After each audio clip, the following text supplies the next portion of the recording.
EFIL started essentially as a coordinating body between national AFS organizations for the exchange of information, for the exchange of best practices. At the start, it was an extremely light structure. And then it progressively developed into a professional organization.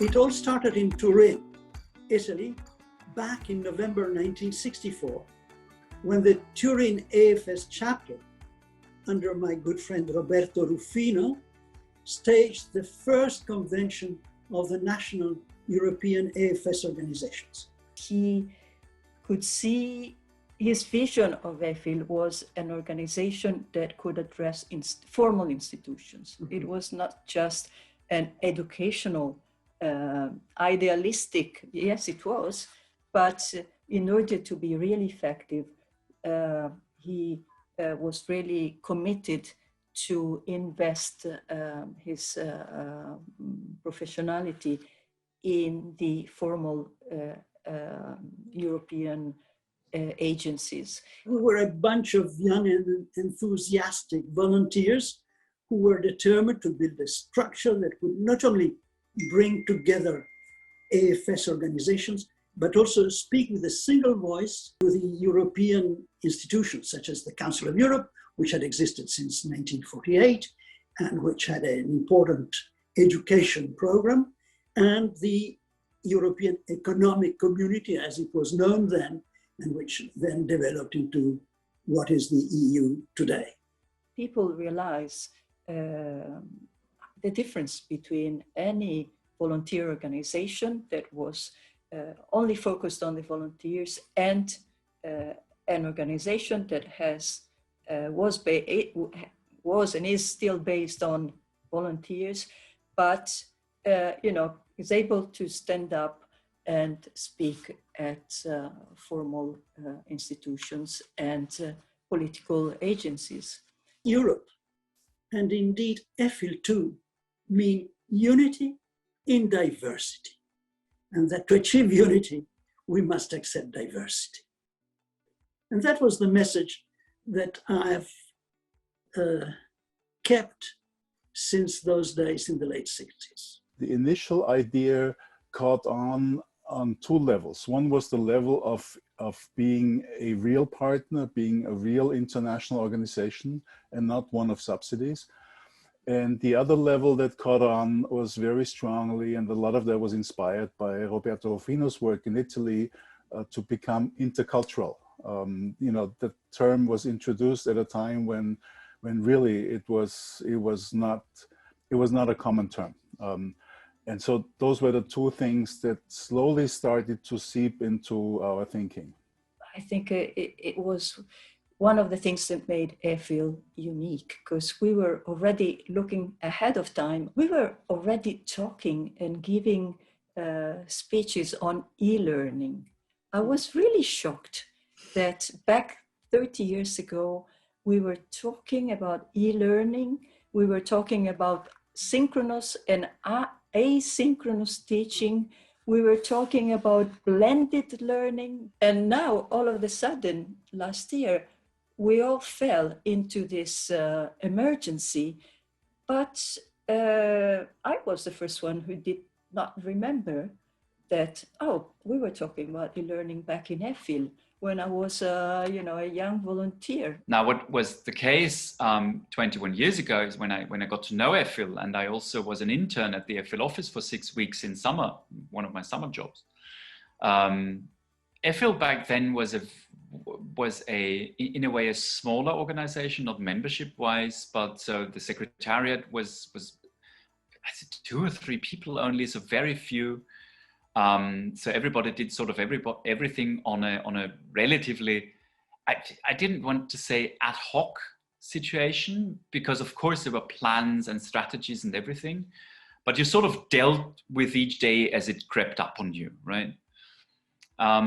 And if I look at EFIL 4 years ago, that is very different, because 4 years ago, and I assume it's the same now, you have more than 2 or 3 people working there. You have regularly, as I recall, interns and people and EVS volunteers and people really want to join. It's become a hugely popular and attractive place to work in, not only because, you know, you are in Brussels and that sort of means something on your CV, but because of what EFIL does and who the sort of people it attracts, you know what I mean? When I started volunteering for EFIL, the first time I took part in an EFIL activity, I wasn't really aware of what EFIL was and how it was working. It was very distant back then from the reality of a local volunteer. And when 2 years later, I was in Brussels at the Secretariat for my EVS, I found EFIL facing a big financial and internal crisis. So there were some difficult months, but from that crisis, a new EFIL then was born and developed. And within a few years, programs, staff member raised so much that I couldn't recognize it anymore. It was really amazing. There certainly has been a lot of development. EFIL has become much more present in the sort of daily life of the AFS volunteers, the local AFS volunteers in Austria. And I believe that, and I hope that is the case in many other AFS organizations as well, so that they not only know what it is through newsletters or say the VSS, but they really know what it is and what it does and what it's there for, and can take that as input and as material and as a resource for their work professionally, as in AFS volunteering, but also on a personal level, so for personal growth and gain. I really would like to emphasize this idea of sharing that's even 30 years ago. It was so important to recognize EFIL as a platform to share expertise, share skills, share resources among different national organizations. I think EFIL has become much more professional in its way of looking at what it needs to do or wants to do for its members. So doing advocacy, particularly and specifically that, and doing, I don't know, the training and intercultural learning, and so on.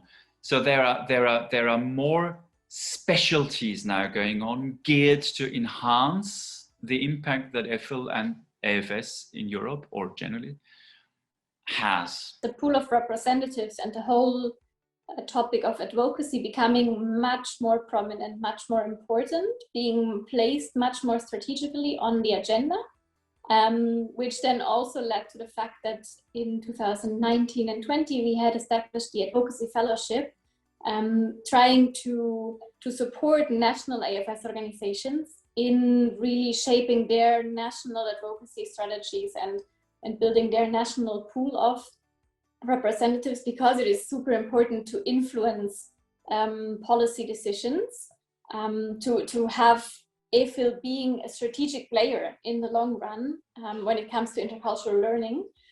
And that is something that has grown a lot. What I see today is we are bolder, we are more confident, and we are more accessible as an organization, not only in EFIL, but in the broader AFS network.